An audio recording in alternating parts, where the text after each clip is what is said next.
Жижиг тойрогтой тараадаг байсан чи том болсон чи би тараад чадхаа болчлоо гэл тэ. Нэг юм одоо нөгөө чөтгөр шулмыг нөгөө хамгаалдаг кинонд гэж. Гэтэл эсрэгээр эн чинь илүү их том мөнгө тараах л хэрэгцээ үүсгэж байгаа. Бодит байдал дээр.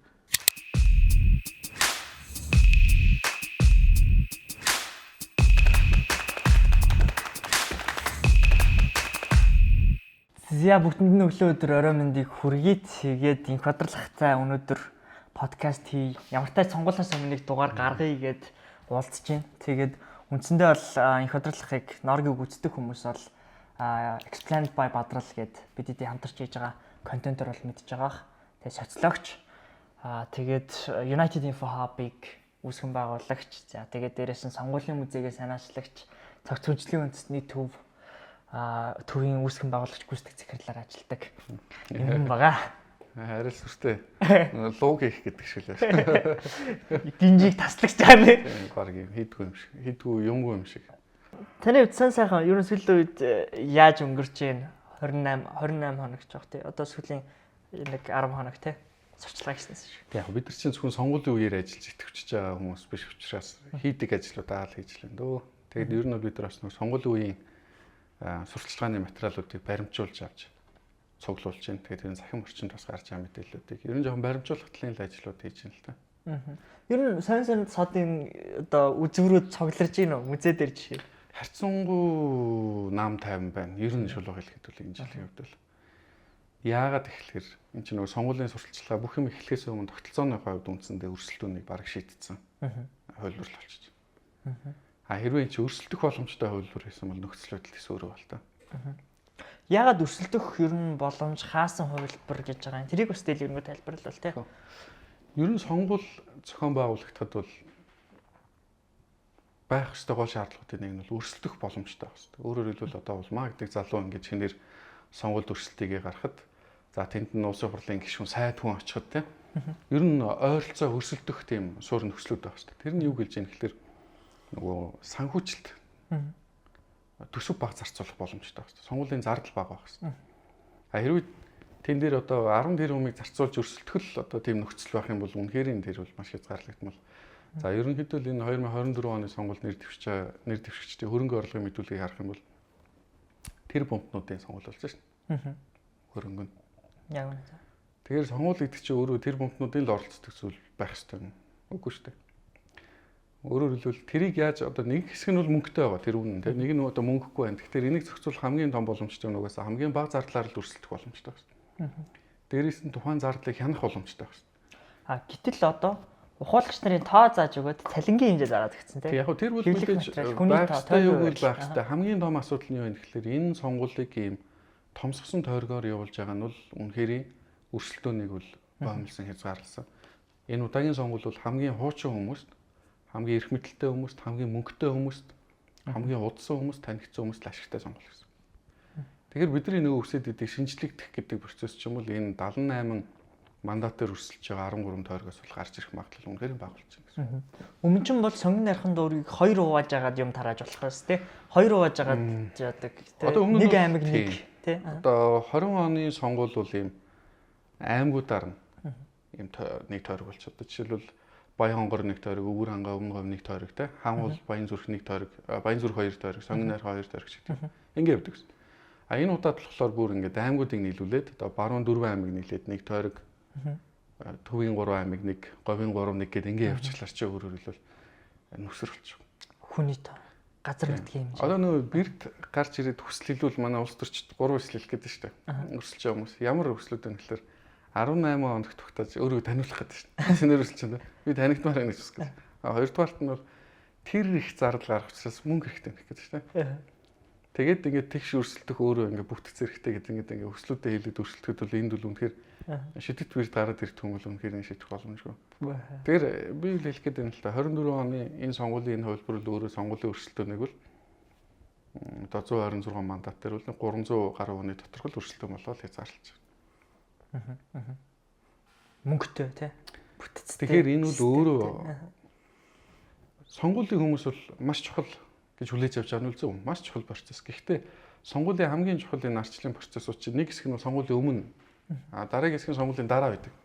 Сонгууль бол унтлын цэг гэж хэлнэ. Яагаад тэгэхээр сонгуулийн өмнө л энэ сонгуул чи ямар тоглоомын дүрмээр явах юм бэ те?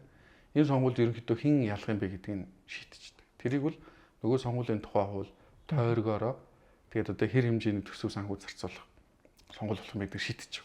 Энэ дээр дайтах ёстой байсан хүмүүс нь сөрөг хүчин парламентын тухай судалтай байсан намууд тий.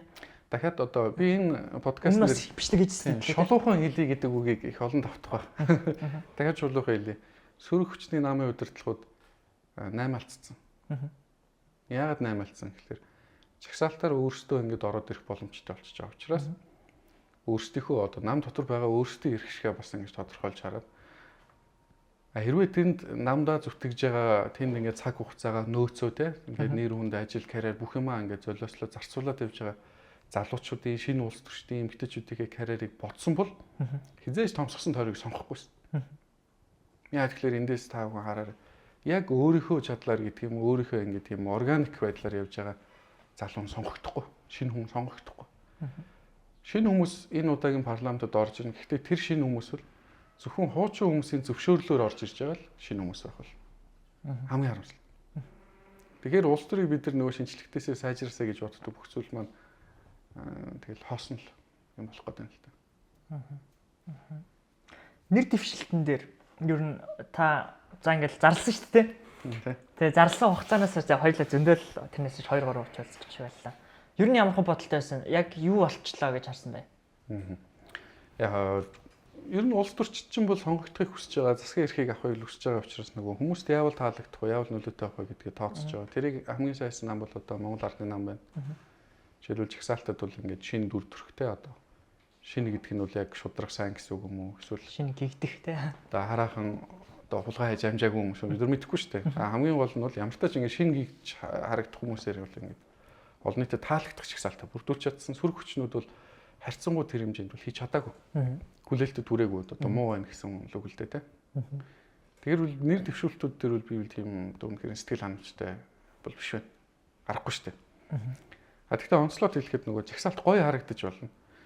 Энэ дээр хэлэхэд бол пропорционал буюу одоо намын жагсаалтаар гарч байгаа тэр 48 нэр дэвшигчд бол ер нь бол улс төрчд байх хэрэгтэй.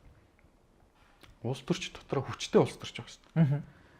Яагаад тэгэхээр одоо жагсаалтаар хэд сул дорой гэж яг муухай сонсогдох байна. Хүнийхээ хувьд биш одоо улс төрчийн хувьд хүч муутай сул дорой улс төрчд тэнд ингээ орж жагсаалт бүрдснээрээ тэр үлийн бие даасан улс төр хийдэг иргэдийг олон нийтийн эрх шигийг төлөөлдөг хүмүүс байх боломж нь байхгүй болчих. Намайг багцлах гэж ярьдаг шүү дээ. Санал багцлах. Тэр хүн хэнийг төлөөлөх вэ гэдэг асуулт байна. Тэр хүн хэнийг төлөөлөх вэ гэхээр өөрт нь нэр дэвших эрх олгосон тэр хүмүүсийг төлөөлөх магадлал бол хавь өндөр болчих. Дээрээс нь өөрөө бие даасан хүчтэй улс төрч биш учраас парламентын процессд оролцохдоо тэр хүмүүсийн үгээр, тэр хүмүүсийн заавраар тэр хүмүүсийн хийгснийг л хийгээд явж байгаа. Одоо бараг л одоо шулуух хэлэхэд бол бас өөрийнхөө дураар үгчлэх тийм ирэхгүй шахам. Өөрсдийн бодлогыг сөрөх, өөрсдийнхөө ингээд нөхцөлийг шүмжлэх тийм ирэхгүй тийм хүмүүс орж ирж. Тэгэхээр эн чинь өөрөө эсэргээрээ нөгөө парламентыг бэхжүүлэх биш, парламентыг илүү сулруулах. Тийм эрсдлийг бол дагуулж байгаа. Тэгэхээр намууд бол уул нь хүмүүс таалагдах нь дэвшүүлэх нь чухал ч гэсэн хүчтэй улс төрчтэй бие даасан байж чадах хүмүүсийг бол оруулах хэрэгтэй байсан. Одоо ингээл харъя л да жагсаалтыг. Одоо тийм ах болно. Жишээлбэл тойрогт очиж сонгогдохлоор сонгогдсон хүмүүс шүү дээ. Гэхдээ аюу сайн улс төрч, сайн бодлого тодорхойлдог хүн те. Дандаа үнэт зүйл зарчим яриад идэг. Гэтэл хүмүүс өөрөө мөсөд идэг нөөтгөө сонгодгоо те. Эсвэл хүмүүс танигдчих чаддгүй мөртлөө чадварлаг ингээд зам сургууль цэцэрлэг хүлээгээд байдаг тийм хүмүүс. Зам сургууль юм барина гэж амлдгүй попортгүй тийм хүн байж болно шүү. Тэгэхээр намууд бодлогын тийм хүмүүсээ бол урдуура хийчих хэрэгтэй байхгүй. Өөрөөр хэлбэл мандатыг нөгөөд энэ жагсаалтын гишүүд ч юм уу үндсэндээ томилгооны гишүүн болж ийн гэсэн үг шүү дээ. Одоо эхний хагасууд нь лав ингээ автоматар гишүүн болж ийн гэж хэлж болно шүү дээ. Яг үнэ. Тэгэхээр бол жоохон тэгж харсан бол уул нь илүү хэрэгтэй байсан болов уу гэж харж байна. Дээрээс нь за нэр захаар яриад яв те. Тий. Одоо за Монгол Ард намын жагсаалтыг л харан байл та тий. За ингээл айгуулаг танилцуулж байгаа маа ингээл Токиогийн их сургууль төгссөн лусан жаа. Одоо хоёул нөгөө ингээд нам энэ юу гэхэлэр тэрийн шүмжлээ энэнд дэмжлээ гэдэг. Яг бүгдийг ярина. Аль алийг л яриа. Бүгдийг ярьч те. За ингээл листийн ингээ харангуут лусан жаамс те. Инх цэцэг анар саран чулуун рэгдэл юм уу? 3 дээр хэм байгаа юм. 3 дээр ана шарк байгаа. 4 дээр сарамжлагч сарагч байгаа. За 4-ийн саран чулуун гэж үнийг бол мэднэ. Тийм. Яг тэгэхээр нийгмийн талбарт өөрийн байр сууриа илэрхийлжсэн. За энэ хүнийг харахад бол энэ хүн ийм байр суурьтай, ийм замналтай гэдг нь бол би жишээлбэл мэдчихэв. Жагсаалтын 1 дээр байгаа хүн, 2 дээр байгаа хүн яг үндэ юу бодож санддаг юм бол гэдэг нэг сонгогч гайхаж. Тэгэхээр энэ хүмүүс бол яг мундаг сайн хүмүүс гэдэгт нь бол би одоо найдаж чинь хэрэгэлцэхгүй байна. Тэргүүлж авчихсан. Гэхдээ энэ хүмүүс замлаараа өөрөө өөрийгөө ингэж бас тодорхой хэмжээнд таталж харуулсан байна. Тэр нь гэхдээ зөвхөн мэрэгжлийн хүрээндээ байхаасаа гадна нийгмийн асуудалд энэ хүмүүс ямар байр суурь илэрхийлж байна. Заавал бүхэн танигдсан байх албатай шүү дээ. Гэхдээ тодорхой хүрээнд энэ хүн нийгмийн асуудлыг шийдвэрлэхэд нийгэмдээ ямар хувь нэмэр оруулж байр суурь илэрхийлж байна. Дээрэс нь энэ хүмүүс ямар бүлэг, эрх ашиг, нийтлэг тийм байр суурийг энэ төлөөлөх вэ гэдгийг бид нар бас ингэж мэдрэх боломжтой байна. Одоо магадгүй саран чулуун гишүүн болж юм л да энэ хүн бол одоо угаасаа дөрвч гэсэн учраас. За улс хурлын гишүүн болохын саран чулуун гэдэг хүн бол юуг төлөөлөх вэ гэдгийг бол би ингээд багцаалж байна. Ахиллес Монголиа гэдэг юм уу? Хөгжлийн бэрхшээлтэй иргэдийн асуудал, нийгмийн ажил, мэрэгжлийн нийгмийн ажил болоод яг ийм сайн дурын нийгмийн ажлын ажлууд ингээд төсөөлөгдөж байна. Гэтэл ихний хоёр дээр л надад бол үнэхээр энэ хүмүүс бас социал демократ үзэлтэй ч юм уу те. Тэгэхээр хамгийн гол нь бид нар ингээд гайхаж байгаа нь бол Жагсаалтын нэг ч өөрөө 20 онд бичижсэн нийтлэлүүд нь Монгол ардын нам баг ингэжсэн нийтлэлүүд байдаг шүү дээ. Ардын намын шүүмжилдэг хүн өөрөө ингээд орж ирж ивэл гол нь нөгөө шүүмжилдэг чигээрээ байж чадахгүй гэдэг нь л надад сонирхолтой. Тэрнээс биш бол шүүмжилж болно шүү дээ. Шүүмжилдэг хүн те. Тийм. Тэрийг нь бол би орж ирээд харин тийм байх нэг уу юу гэдгийг л одоо л тэр л яг юмыг таниулж шүү дээ. Одоо 28 онд тэгэл энэ хүн хэр шүүмжилтэй саргалуулсан. Тийм томоотой хүүхэд байгаад байвал хэцүү шүү дээ. Тийм. Бохны дуудлагаар гэлээ. За тэр бол бас тэгээд одоо улс төрч болох учраас 7 хэсгээр байгаа хоёр хүний талаар би заавал ярих гэж бодсон юм аа. Сүхбаатарын Эрдэнэт Даш Цэрэнгийн их төвшин Төвшин шарк төвшин зөвхөлтэй Эрдэнэт гээд хоёр хүн те. Нэг нь бол үйлдвэрчний хэвлэлийн тэр хүн те. Нэг нь Монголын худалдаа аж үйлдвэрийн танхимын. За тэгэхээр Төвшин шарк бол танхимынхаа ерөнхийлөгчөөс буучих шиг боллоо. Шулуух байлээ. Байж боломгүй үйлдэл. Аль талаас дэвшүүлж байгаа талаас ч байж боломгүй үйлдэл, дэвшиж байгаа талын энэ хоёр хүн ч үнэхээр байж боломгүй үйлдэл. Зарчмын үед байж боломгүй. Нөгөө талаас хүмүүсөөгөө харгаж гисэн энэ бол одоо бивэл үнэхээр байж болохгүй гутамшигтай шийдвэр. Яагаад тэгэхээр энийг бол ингээд өөр нийгмүүд бол ингээд цочирдож хүлээж авах. Яагаад тэгэхээр энэ чинь нийгмийн зөвшлийн 3 талт хэлцээрийн 3 талын эрх ашигыг төлөвлөдөг хүмүүс гэсэн. Үйлдвэрчний эвлэл бол хөдөлмөрчдийн ажилчдын эрх ашигыг төлөвлөдөг. Өөрөөр хэлбэл ажилчдын эрх ашигыг төрөөс эрх баригчдаас те шийдвэр гаргагчдад хамгаалж, төлөөлж, тэнд тохиролцоон төрж эрх ашигыг хамгаалдаг. Цалингийн нэмүүлдэг те хөдөлмөрийн нөхцлүүдийг сайжруулдаг. Тэмцэл хийдэг. Тийм. Одоо товчхондоо тулдаг газар. Нөгөө талд нь болохоор бизнесүүдийн эрх ашигыг хамгаалдаг. Монголын үндэсний худалдаа аж үйлдвэр бизнес эрхлэгчдийн татварын тавтай орчин те бизнесүүд доктортой бизнесүүдийн ямар нэгэн шалтгаангүйгээр хаадаг, хоригдог, боомлдог байж болохгүй тухай эрх ашигыг хамгаалдаг. Хамгаалахтай энэ хоёр албан тушаалтай бол сонгуульт албан тушаалтай байна. Би та нарын эрх ашигыг хамгаална гэж сонгогчход нөгөө хамгаалж тулдаг газартаа биш болов хэлэхэд дагаар ороод аялдан дагалдаад намынх нь гишүүн болоод намынх нь бодлогыг дэмжинэ гэдгийг илэрхийлээд сонгуульд нэр дэвшиж байгаа нь бол энэ бол зүгээр л эрүүл ухаанаар дүгнэх юм л энэ бол байж болохгүй ичгэвтер хүлээн зөвшөөрч болохгүй зүйл. За ингээд энэ гурав ингээд за ингээд нэгдчихлээ гэж ингээд ойлгох юм бол өөрөөр хэлбэл төлөөлөлтөд оруулаад ингээд процессыг харах юм бол хэн тэгвэл төртөд болж өөрөөр хэлбэл ингээд эвсчихэж байгаа юм бол хэн эрх ашигыг хамгаалах юм. Ер нь эрх ашигыг хамгаалах гэхээс илүү энэ хүмүүс бол цаана нэг эрх мэдлийн дон сонирхол байсан тэрийг л энэ албан тушаалуудаар дамжуулаад хямдхан товчхондоо бол энэ хүмүүсийн эрх ашиг, итгэл үнэмшил одоо итгэл найдварыг нь 8 алцаад гарчиж байна гэсэн. Тэгэхээр энийг бол үнэхээр хүлээн зөвшөөрч болохгүй. Магадгүй яг үйлдвэрчний эвлэлийг одоо төлөөлөлөөр оруул, худалдаа аж үйлдвэрийн таймыг төлөөлөлөөр оруул гэсэн бол яг бизнесийн төлөө ингээд тууштай тэмцээ тэр дотроо лоббигээ тэр дотроо эрх ашиг хамгаалаад ярьж чадах зөв төлөөллөө санал болгож болох гэсэн байна. Тэрнээс биш ерөнхийлөгч нар нь бол тэндээ өөрөө сонгуульд албан тушаалтай, хүлээх үүрэгтэй, амлсан амлалттай учраас тэрийг биелүүлэх ёстой байсан болов уу гэж бодож байна. Одоо тэгээд энэ ч одоо сөрөг хүчний удирдахч байх ёстой хүмүүс нь эрх баригчтай дагаар орж гишүүн болж ингэж ороод одоо товчхондоо бол тэр архишгуудаас ингэж урвсан процесс болчих жоохгүй. Шулууга хэлэхэд ерөөсөө орсон процесс. Энэ бол нэг талаараа бас Монгол Ардын нам гэдэг одоо институт сүүлийн ингээд 8 жилийн хугацаанд өмнөлгүй ирэх барихтаа хэр хэмжээний нөлөөтэй, хэр хэмжээний том, тэг хэр хэмжээний давагдшгүй болсны магадгүй илрэл. Яг зөв. Нөгөө талдаа бол Монгол Ардын намын хүмүүсийг төвшүүлж болохгүй байхгүй өөрсдөө. Энд Ардын нам ч бид нар бол Монгол Ардын намаас идэх хүлээгээд хэрэггүй шүү дээ. Ер нь институт шүү дээ. Үгүй ээ. Бид нар Ардын намаас идэх хүлээх шүү дээ.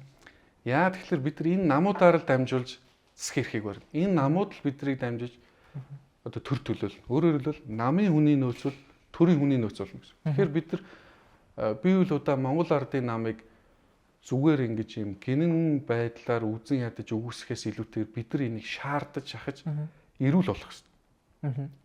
Ардын нам хэрвээ ил тод бишээр сонгон шалралтаа явуулж ивэл Ардын намын энгийн гишүүдтэй нь бид нар хамтраад ил тод болохыг шаарддаг болох хэрэгтэй.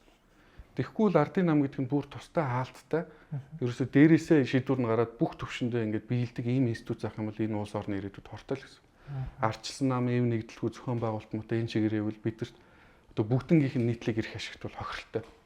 Хүн нам чадах султай тэгээд ийм нэг юм жижиг статусынхаа наймаалцдаг намын стил рүү орж байгаа нь бол бидний нийтлэг эрх ашигт хортой байхгүй. Удирдлага нь ерөөсөө наймаалцдаг болчихлоо шүү дээ. Тэгээд бусад хүмүүсийнхээ бүх үнцний юмнуудыг цуглуулж байгаа л наймаалцдаг. Одоо харахад бол энэ нам ч гэсэн олон холыг хүний тоогоо нэмэхээс илүүтэйгээр одоо тэрийг наймаалцдаг эрх мэдлээ яаж хамгаалж үлдэх вэ? Тэгингээ нэг ингэ зохицуулах вэ гэдэг л дүр төр харагдаад байна эрсдлөө. За сэдв хазаах гэдэг. Тэгтээ бол бид нар намуудаас бол юм хүлээх хэрэгтэй, шаардах хэрэгтэй. Тэгэхээр Ардын нам бол энэ институцуудыг өөрсдөө оруулж иж нэр дэвшүүлж байгаа нь бол энэ нийгмийнхээ өөрөө тогтолцоод маш хортой юм гэж. Тэгэхээр энэ намын институцууд төлөөлөл оруулж байгаа нэрээр бол нийгмийн институцуудыг худалдаж авч өөрийгөө эсэргүүцэх боломжгүй болгож хайрцагж байна гэсэн. Тэгэхээр үнэхээр Ардын намд нийгмийн бодлого тодорхойлдог хүмүүс нь байгаа юм бол энэ бол нийгэмдээ бол маш хортой үйлдэл хийсэн гэж бол хэлэх хэрэгтэй. Нөгөө талаас энэ хүмүүс бол одоо гишүүн болно шүү дээ. Баталгаатай гишүүн бол. Баталгаатай гишүүн одоо томилогдсон гишүүн гэсэн. Одоо худалдаж авсан гэх юм уу, томилогдсон гэх юм уу, тохиролцсон гишүүн. Тэгээ энэ хоёр гишүүн болчихлоор ч ажиллаа өгөх хэрэгтэй. Тэгээ ажиллаа өгөөд явж байгаа юм бол тэр институцийг яагаад төлөөлөх хэрэгтэй гэж үзэж байгаа гэдэг бас хэрэгцээтэй байна. Тэгэж дараагийн ерөнхийлөгч, дараагийн тэргүүнүүд нь гарч ирэх хэрэгтэй. Тэгэхээр эргэцсэн хувьд болоо зарчмын хувьд бол энэ хүмүүс бол төлөөлөл байх уу гэсэн боломжгүй. Тэр институцүүдийг төлөөлөх ёсгүй гэсэн. За тэгэл ийм холион бантан утгагүй юм болж байна. Тэгээд уул нь их төвшин шаарах бол одоо нэрээ татах гэдэг юм шиг юм ярьж байна. Тэгээд одоо болж шиг шүү дээ. Татыг гэснээр татах боломжгүй байна гэх шиг боллоо л одоо тэгээд. Тэгээ ер нь та бүхэн анзаарах юм бол хараараа ингээд гой гарч ирээд хүмүүсийн итгэлийг хүлээдэг, нийгмийн капитал цуглуулдаг, хүмүүсийн итгэл найдварыг цуглуулж үнцэд бий болгож яваад тэрийгэ бизнесийн зорилгоор эсвэл улс төрийн зорилгоор хөнгөө наймаалцдаг юм шиг бол тогтчлоо шүү дээ, тий. Гой нэвтрүүлэгт орж чарк гэж харагдаж байгаа дуудалцдаг. Одоо би бол тэр хүнийг бол худлаач үйлдвэрийн танхимыг аваад зөв юм ярьж яхад нь бол айхтар ингээд дэмжиж байгаа итгэл найдвар төрж яхад урам угарч байна. Одоо гомдолтой байна. Тэгж болохгүй тий. Тэгэхээр одоо ингээд хүмүүс одоо эсрэгээр бас хэрсүү болох хэвэл болж байна. Ягаад гэхээр ингээд та нарт таалагдаж гоё харагдаал тий. Гоё хөлөө ачиж сууж гоё юм ярьж байгаа л таалагдаж нэр өндөө өсөж байгаа. Бид нар тийм шаардтай байсан шүү дээ тий. Амар төвшин гэдэг шаг яваад орсон. Байсан.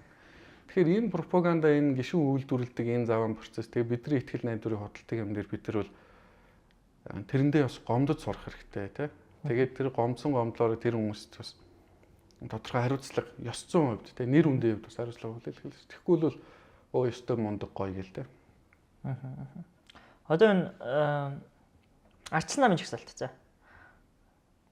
Ган төмрөө, Одон туяа, Батсуур, Цэнгүүн, Шижир, Баярмаа, Баясгалан, Инх туяа, Тэмүүжин, Понсолмаа, 10 дээр Понсолмаа юм байна. Тэгээд Од Баяр, Батчимэг, Очирбат, Жаргалан, Ганбаатар ингээ гэх мэтчлээ ингээл яг та харсан л байгаа шүү дээ. Арчсан нам 90 амар жаргал гой бас явж байгаа юм тий. Одоо 12 дээр хайртай ч юм уу. Жишээлбэл аль нэг намыг дэмждэггүй, аль нэг нь ингэж тэгж актер үзээ яддаг. Гэхдээ бол суур нөхцөл байдалтайгаа харах юм бол өнөөдөр Монголын улс төрт бол тэнцвэр хэрэгтэй. Тэр утгаараа бол сүр хүч нь одоо үндэсний эвслэн байна уу, хүн нам нь, арчсан нам нь, ногоон, иргэний зориг юу байна уу? Тэд нар жоохон бэхжээсэй гэж үсэд. Яагаад тэгэхээр аль нэг нам сайн муу давш, ерөөсөө л аль нэг нам ингээ урт хугацаанд засаглах тусмаа улам хаалттай болдог. Эрхэмлээ хязгаа одоо хамгаалж үлдэхийн тулд бусдыг шахдаг. Товчондоо юм дарангуй дүр төрхөд гарч ирдэг чинь угаасаа юм лог гэх юм уу те зүү тогтлох байхгүй.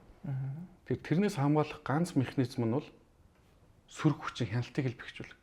Ер нь парламент буюу улсын хуралд доторх тэр хяналтыг хэн хэрэгжүүлдэг вэ гэхээр өөртөө дотроосоо хянах гэдэг бол боломжгүй зүйл. Яагаад тэгэхээр та жагсаалтыг хараад энэ хяналтыг хэрэгжүүлэхээр хэмжээний нөөцтэй жагсаалт байна уу?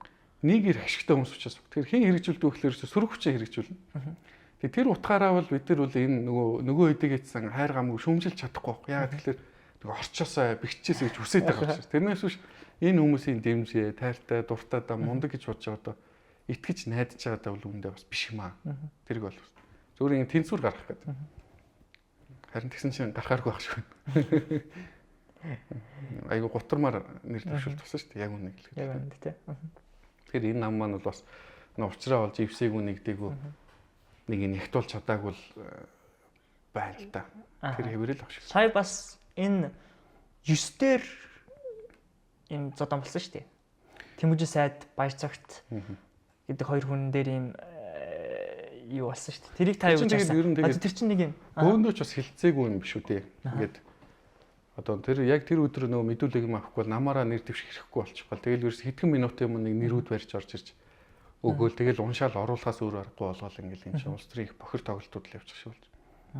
Тэрнээс биш одоо хэрвээ ялын хожиг гэж байгаа хүмүүс бол ирэх биш нэг судалгаа хийлгээ те.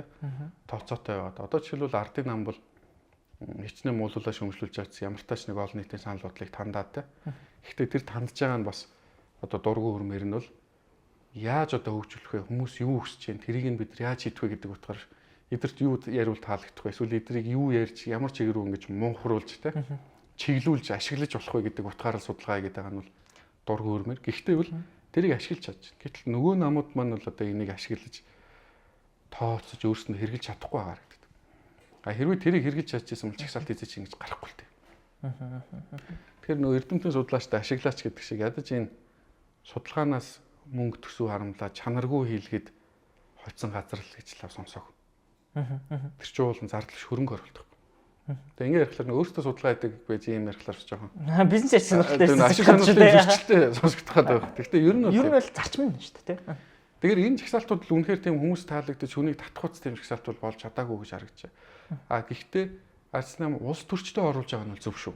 Жагсаалтыг улс төрчд өөрсдөө тэргүүлэх хэрэгтэй. Дээрэс нь энд орж ирж байгаа улс төрчид чинь тойргоо сонгосон улс төрчдөө энэ тэнцүү харизмтай байр суурьтайгаар харьцаж чадхууц бас бүтцсэн байна. А би улмаа энэ дээр онцлог гэлээ. Аль намын жагсаалтаар ингээ урдуур байгаа хүмүүс бол гишүүн болно тэр тодорхой. Гэхдээ энэ хүмүүс чинь өөрөө намынхаа бодоход үгүй гэж хэлж чаддаг.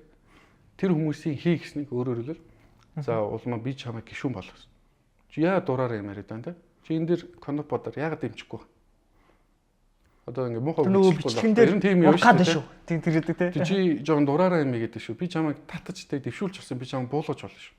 Ийм процесс яг явна. Тэгэхээр ирэх парламентод ингээ гарцаагүй хийх хэрэгтэй юм бол энэ гишүүдийн бие даасан хараа тус байдлыг бас яаж хамгаалах вэ гэдэг дээр бол анхаарах хэрэгтэй. Та энэ дээр нэг байр суурь хэлээч. Одоо ингээд Монгол Ардын нам одоо хүслийн жагсаалт маягийн жагсаалт гаргаад тавьчлаа шүү дээ.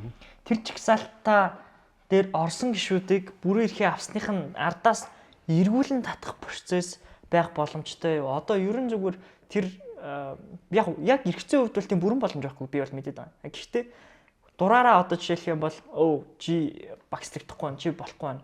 Гингүүт эргүүлэн татах тийм процесс байгаа юу? Хүмүүсийн хардлагт болохоор ийм гоё хүмүүс гаргаж ирж агаад гараад ирснийхэн дараа хуучжуулаад тавиад туучих юм шүү. Тийм учраас чагсаалтын хойгоор байгаа эсвэл чагсаалтанд багтаагүй хүмүүс 50 байгаа юм шүү гэдэг тийм яриад байгаа юм. Яг тийм олон хүн нэрүүлтийг солихгүй байхаа ирэх биш. Бас юм биш тийм тэнцвэртэй байдал. А гэхдээ ерөнхийдөө энэ хүмүүс бол ийм барьцаалагдсан гишүүд байх өндөр магадaltaй. Яагаад тэгэхээр ардын хам бол нэг юм ёс зүйн гэрээ байгуулж ийн гэдэг байсан. Гэхдээ тэр гэрээнээр юу тусгагдсан яг энэ тэр нь ил тод гэрээн ээ эсвэл далд бас давхар юм байна уу гэдгийг бид нар мэдэхгүй. Тэр ил тод байж бид нар бас энэ дээр ярих хэрэгтэй. Удаад нь энэ гишүүдийг бас яг яаж сонгон шалгууруулаа оруулаад ирсэн те хэн холбоотой ямар процесс явсан гэдгийг тодорхойгүй учраас энэ хүмүүс бол тийм өрлөл процессын дагуу шалгаруулагдаад ингээд бүх процессор явцсан хүн бол бардам байхгүй. Би энэ дагуу ингээд гарч ирсэн. Одоо нэг хүнээс би ковот авч эсвэл хэн нэгний дэмжлэгээр би энэ гарч ирээгүй. Процессын дагуу гарч ирсэн би гишүүн байна гэж сууж ирж бол. Тэр гэрээгээд байгаа нь юу хэлж ийнө гэдгийг харах хэрэгтэй. А энэ дээр бүр онцлоход бол улсын хурлын гишүүний гарсан багт нь нам нь ямар нэгэн шалтгаанаар хариуцлага тооцож эргүүлэн татна гэдэг шийдвэр намаас гарч ил яагаад ч болохгүй. Яг үнэ.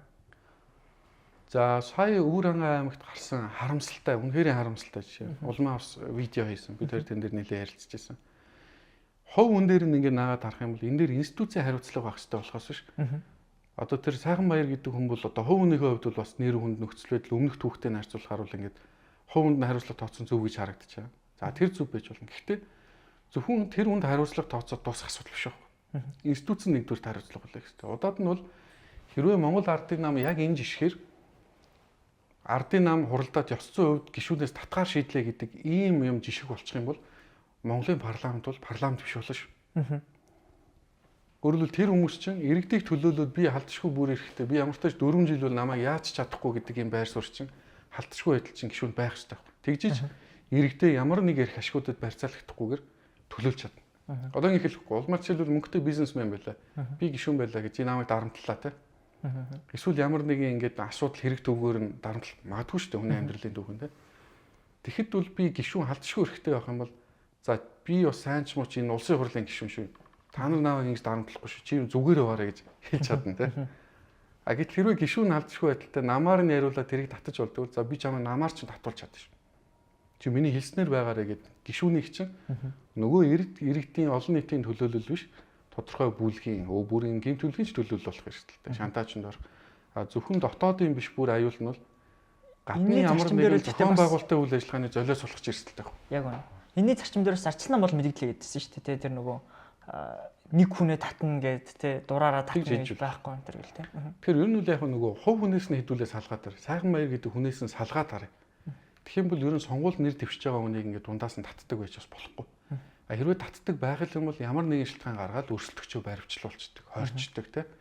Ямар нэгэн саадаг эсвэл өөрөө татыг эдж бас татдаг байж болохгүй байхгүй. Тийм шүү. Хэрвээ өөрийнхөө өслөөр татчих болно гэх юм бол өөрийнх нь өслөөр татуулаад чадна шүү дээ. За улмаа.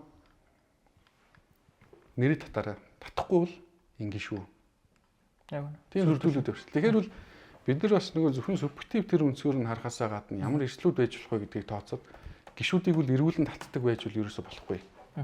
А үнэхээр нөгөө прокуророос оруулж ирээд нөгөө хилцээ татдаг шүү дээ. Тэр процессороо бол татдаг байж болно. Тэгэхээр нөгөө иргэд бол парламентын гишүүдэд дурггүй тэр үнэн парламентын гишүүд нэр үндгүй байна тэр үнэн гэхдээ тэглээгээд бид нар бүр эрсдэлтэй юмроо оруулчих болохгүй л гэсэн. Халдшгүй байдал гэдэг бүрэн ирэх гэдэг юм бол яг үнэ. Байх ёстой юм шүү. Тэр үл одоо Монголын парламентын бидний төлөөлөл болох байгууллага одоо энэ халдшгүй байдал руу нэмээд шүүхийн халдшгүй тий бүрийн ирэх рүү халдах оролдлого PR талаас амар хийгдэт байгаа. Энийг гэхдээ дараа ярив. Одоо хүн амын жагсаалтыг товчхон ярьчаад тэгээ цаашлахгүй бол бас аль нэг тал руу зөвхөн ярьсан болох гээд. Зя дахиад яг одоо энэ хоёр намыг юу гэдгийг намын дарга нараараа жагсаалтаа тэргүүлүүлээ гэд тэр одоо баг ийм бэлтгэсэн юм шиг ер нь задлалт явагдаад байгаа шүү дээ. Хүн намыг дор чандаар тий арчилсан намыг ган төмрөөр ингэж тэргүүлүүллээ өөрөөсөө холчилаа тий. Гэхдээ нөгөө талаасаа баг тэгж тэргүүлүүлэхийг нөрчлөө мэдсэн байсан юм шиг амар хурдтай пострууд гараад би бол ингээ медиа талаасаа харангуул тэгж харсан байхгүй. За эндээс тэгж тэргүүлүүлнэ эндээс тэгж тэргүүлнэ. Баг нөгөө намуудынхаа жагсаалтыг мэдчихсэн юм шиг хэмжээний тийм бэлтгэлтэй PR-ийн өнцгүүд тухайн үед надад явсан юм шиг санагдсан. А гэхдээ яг ардын нам бол ингээд өндөр хэмжээний одоо медиад мөнгө зарцуулах чадвартай учраас хурдан контент бүтээлч хийх чадaltaй л та. А тэгээд нөгөө талаасаа олонгууд өөрсдийнхөө жагсаалтыг илүү профешнл гэж харуулах бусад жагсаалтаа болохлээр тэрний хүн энэний хүн тий эсвэл юу гэдгийг ийм тим гэж харуулах орлого байх ч угаасаа. Гэхдээ нөгөө талаасаа ингээд энэ жагсаалтыг тэгэхээр та ер нь хүн амын жагсаалтын талаар юу гэж бодсон тухайн үед? Хүн амын жагсаалтын нэрсийг сайн санахгүй. За энийг ийм нэрс байна. Дор чанд инх насаа ган зөрөг. Уян гişиг, найдлаа, мөнх соёл, гантлаг, алтан сор, тулга, минжма, лавг дорж, айнал гүн, үүр цайх, дүлгүн, жахлан төгс гэж цаашаа урсгаал байна л да. Намын дарган тэргүүлсэн байна. Тэгээд ер нь нам дээр байдаг хүмүүс л байна л та тий. Болох хүмүүс. Яг тэр нь л зөв шүү дээ. Улс төрчид байх нь зөв шүү дээ. Ерөнхийдөө энэ хүн нам өөрөө нөгөө хоёр намтайгаа харьцуулбал жижиг шин нам. Тийм учраас орон нутгийн тойрог төрөлтүүд нөгөө хөл бүтцээрээ өрсөлдөхөд их төвхтэй. Тэгэхээр энэ пропорционал элемент үл яг хүн нам шиг ийм намууд бол бас боломж олгож байгаа. Жигсаалтаар нөгөө гишүүн оруулж ирлээ. 2012 онд яг ийм сонгуул явж исэн. Одоо 76 гишүүнээ 48-28-аар нь 28 жагсаалтаас. Тэгж яхад бол иргэний зөөрийн нөгөө нам бол жишээлбэл 2 гишүүн орж ирчихсэн. За ямар 2 гишүүн юмсэн гэхээр миний санахаар бол оюун тийм баха. Би тэгтээ бүр мартагч. Оюун гишүүн. Тэгээд хоёрт нь болохоор нөгөө дэмбэрэл гишүүн. Санчаа зүрэнгийн оюун. Тийм. Жагсаалтаа тэргүүлээ энэ 2 гишүүн байсан баха. Тийм тийг санагч байна. Ер нь бол хүн амд бас нэлээд том боломж олгож байгаа зүйл.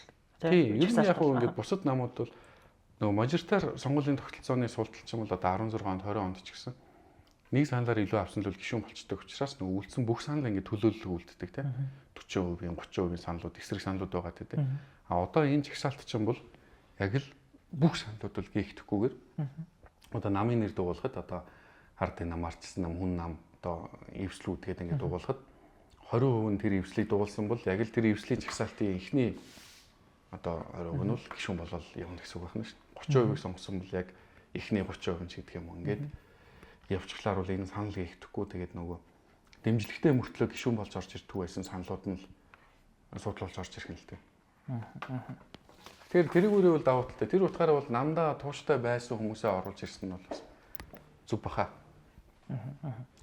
За одоо хэдүүлээ чинь ингээд 2024 оны сонгуул уучлаарай нэг юм хэлчихээ. Гэхдээ энэ намуудын зөрчлүүд одоо сонгуулийн үеэр үл гарахгүй. Сонгуул өнгөрөөдүүл нэлийн хурцаар гарч эхлэх байна. Намын дотоод зөрчлүүд үү?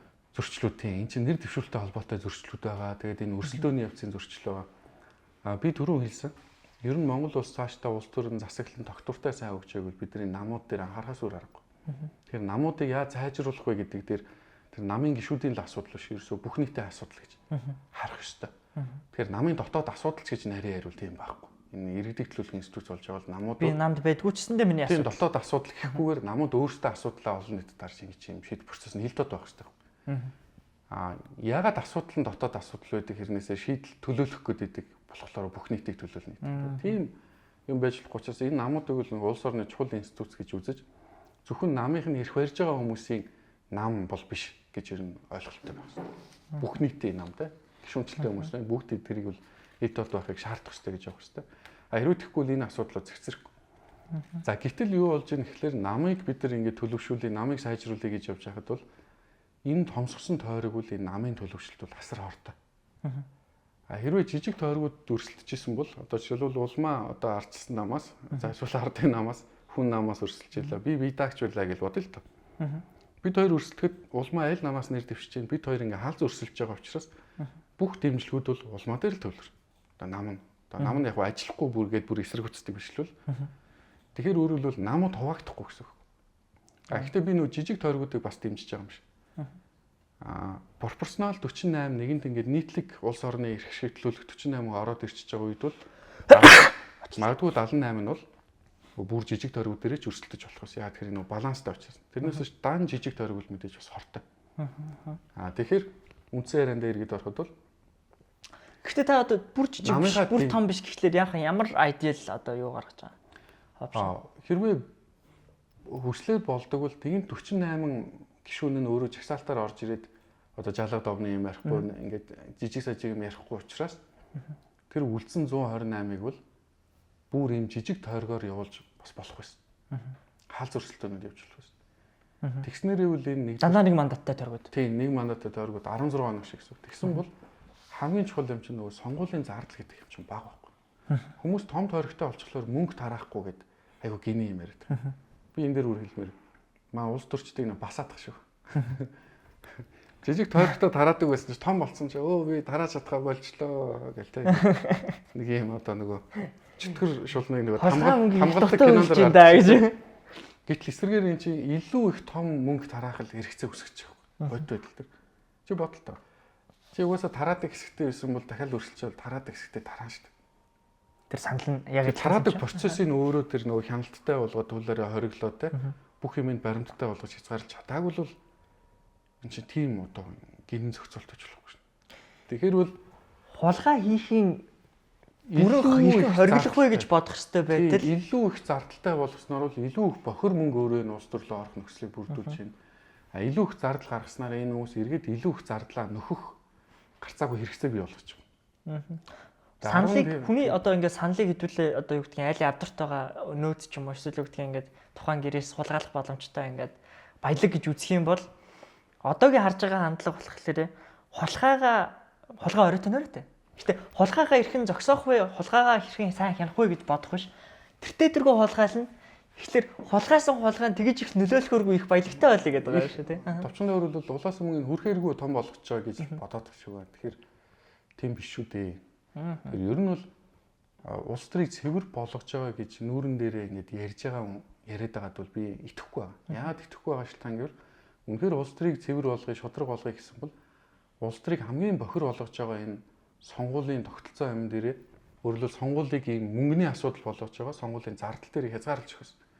Гэтэл сонгуул дээр болохоор 10 тэрбумыг та нар зарцуулаад өөрчлөлт гэдэг хөлбөр хийчихэд нөгөө талдаа болохоор улс төрийг шудраг, авилгахгүй болгож байна гэж ярих бол энэ чинь сэтгэц цуваагдах эмгэгтэй биш л бол хоёр өөр юм хийгдэнэ гэсэн үг. Нэг өөр юм ярьчаад шийдвэр нэг өөр яваад байна. Тэгэхээр улс төрийг үнэхээр цэвэр болгоё гэж бодож байгаа юм бол сонгуулийн зардлыг бол нэгдүгээр асар бага болгох гэсэн. Маш бага мөнгөөр өөрчлөлтөх боломжтой байна. Гэтэл маш их мөнгөтэй мөнгөгүй хоёр өөрчлөлтөхөд маш бага мөнгөөр өөрчлөлтөх. Нэгдүгээр хязгаарлалтыг нээж өгсөн. Хоёрдугаар тэр их мөнгөтэй мөнгөө далдуур тэр нөлөөл болохгүй гэдгээс нь хязгаарлах хяналтын механизм багсан. Өөрөөр хэлбэл сонгуул зарцуулж байгаа бүх мөнгө ий баримттай багсан. Бүх одоо хүмүүс талинжуулж явал нийгмийн даатгал татвар нөлөөд бүртгэлтэй багсан. Тэр бүртгэл хандивын мөнгө их усрууд нь хоорондоо мөргөөд нийцэж байгаа шүү. Энээс гадуур бүртгэгдээгүй нэг л хүн сурталчилгаанд нь явж ивэл эсвэл нэг хэвлэлтэнд бүртгэгдээгүй баримтгүй тооноос ихтерсэн юм явж ивэл тэр нь өөрөө баримт болоод шалгагдах боломжтой байна гэсэн үг. Бид нар тэгсэн чинь хотын дарга маань бүр 100 саяг манай ах ингээд яагаад тэгээд цогтоо миний сурталчилгаанд ирсэн гэж байгаа шүү дээ. Америкаас үеэлүүд нь явсан гэдэг байна шүү дээ. 100 сая төгрөгийг гэхдээ бохны мөнгө шиг ирж байгаа шүү. Хэлэхэд бол одоо ингээд буруу юмыг бол манай нэг юм аягтайхан зөвшөөд яваа гэж авал буруу юмаа буруу гэж хэлж чаддаг л байна. Зөв юмыг зөв гэж дэмжиж чаддаг л байна. Одоо та хэд өөрсдийгөө ажигл, эргэн тойрныхныгоо ажигл манай нийгэмд байгаа манай хүмүүс бол зөв юмыг зөв гэж хэлж чадхаа болцсон байна. Буруу юмыг буруу гэж шүмжилж чадхаа болцсон байна. Яг энийгээр л та бодоод үз. Та нар эрхчлөлттэй хүмүүс үү гэдэг. Хэлж чадхаа болцсон байхгүй. Тэгэхээр бид нар бол эрхчлөлттэй хүмүүс байхаа болоод байна. Хомигдаад байна. Найцтай, цаагаараа дарамттай байгаа гэсэн. Тэгээ энийг өөрчлөх юм чинь л өнөөдөр магадгүй аль нэг нь илүү сайн засгалж чадах байж магадгүй. Гэхдээ урт хугацааны эрх шиг харах юм бол бид нар тодорхой хэмжээний хяналт тэдгэрийг эрүүлжүүлэх тэнцвэр хэрэгтэй. Зөвхөн 28-нд ч сонгуул өгөхөөс гадна сонгуулийн маргааш яах вэ гэдэг хяналт. Тийм, ерөөсөө хамгийн оны сонгуулийн өмнөх хуулийн хяналтын дээр сонгуулийн өмнө болоод сонгуулийн дараа эхэлж байгаа гэдгийг ойлгох хэрэгтэй. Саналаа өгөөл орхих биш. Саналаа өгснөөхөө маргаашнаас ахуулаад тэр хүн чинь танаас ажил аваа явцсан. Та ажил олгогч нь болсон учраас таны хүнийг ажилд аваад гишүүн болгоо явуулчих төлөөлөл болгоод за чи намайг төлөөлөөрэй би чамд ингээ ажил олголоо шүү гэж явуулчих гэсэн. Тэгээ хүн ажилд авсан бол тэр хүнийхээ хариуцлагатай байна уу, ажилдаа ирж гин үү, итгэв санаачлагтай байна уу гэдг нь бол шалгах бүрэн эрх нь иргэдэд байгаа. Тэгэхээр бол улс төрчдөд зөвхөн сонгуулиар хариуцлага тооцдгийг биш ээ. Өдөр болгон хариуцлага тооцох хяналттай байх боломжтой байх шүү. Ер нь гишүүн байхыг бол бас тийм амархан байлгаж л бас болохгүй шүү. Хяндаг, хариуцлага тооцдог л байх шүү. 4 жил хийцгээ нөгөө хүмүүс ч одоо их гоё ааштай хүмүүс байгаа шүү дээ. Сонгуул гарангууд дөнгөрөнгүүтэл дээгүүр хараад чи намайг хяндаг юм бэ те? Яасан гэж та нар ингэ надаас мэдээлвч. Яагаад намайг шүүмжлээд байгаа ингэ ингээ хандаад идэх юм бол энэ хүн анханасаа орох эсгүй бас гэсэн үг. Ер нь бол тийм. За одоо мөрийн хөтөлбөрийн хэрэгжилт рүү орё гэж бодож байна л та. Яг хичнээн үнэхээр одоо ингээд өмнөх болоо дараа хяналт чухал ч гэсэн те. Яг одоо байгаа хамгийн чухал сэдв бол сонгуул байгаа шүү дээ. Яг сонгох процесс. Гэдэг чинь бид нар түрүүгээ гүйцэлгээ өсөрчгөр яадаг юм бол доо. За. Ярьжсэн зүйл бол сонгуулийн зардлыг бол ер нь цаашдаа бол асар бага болох хэрэгтэй. Энэ бидний нийтлэг эрх шүү. Сонгуулийн зардлыг бага болгох хэрэгтэй. Дээрээс нь сонгуулийг өрсөлдөх боломжтой хийж Монголын улс төр ер нь сайжрах шүү. Тэгжиж та бүхэн үсээд байгаа нөө шинэ хүн чинь сайн хүн чинь гарч ирнэ одоо гэдэг юм ёс зүйтэй хүмүүс чинь гарч ирнэ. Хэрвээ тэхгүй өндөр байгаад лах юм бол зөвхөн хуучин хүмүүсийн зөвшөөрсөн шинэ хүмүүс одоо ингээд арьсаа гуйжуулаад яваад идэх шиг те. Тийм юм бол өөрчлөгдөхгүй гэсэн.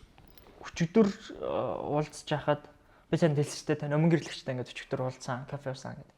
Тэгээ тэгж яхад ярьж байгаа юм бол нам дотор байгаа хуваагдал бол ингээд групп компаниудын мөнгөн дээр бас ингээд хүчин босч байгаа. Тэрэн дээр фракцууд болчдөг тий. Тэгэнгүүт нөгөө талдаа яг ёс зүйтэй магадгүй тэмцээн инэ тэрэ гэж байгаа ингээд арай эрүүл бүлэглэл дээр нь ямар ч юм мөнгөний спорт байхгүй учраас гарч иж чаддгүй гэдэг юм ярьж байгаа байхгүй. Тэгэнгүүт мөнгөн дүн дээр спорт угаасаа ингээд өндөр шаардлагатай байж иж гарч байгаа тохиолдолд гарсны дараачсандээ тэр мөнгнөөс хамааралтай л байна. Тэр мөнгөнийхөө эрх ашигаас тэр мөнгө хаанаас ирсэн их сурвалжаас хамаарал нь юусаа алдагдахгүй гэдэг л зүйл.